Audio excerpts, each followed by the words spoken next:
Scents Limited produces 3 joint products P, Q and R. Raw material is added at the beginning of process 1. On completion of process 1, these 3 products are split in the ratio of 50, 30, 20.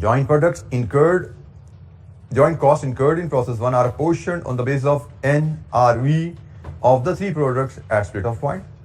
Product P and Q are sold in the same state, whereas product R is further processed in process 2 before being sold in the market. A byproduct TS is also produced in process 2. Following information relating to 2 processes is available for the month of February.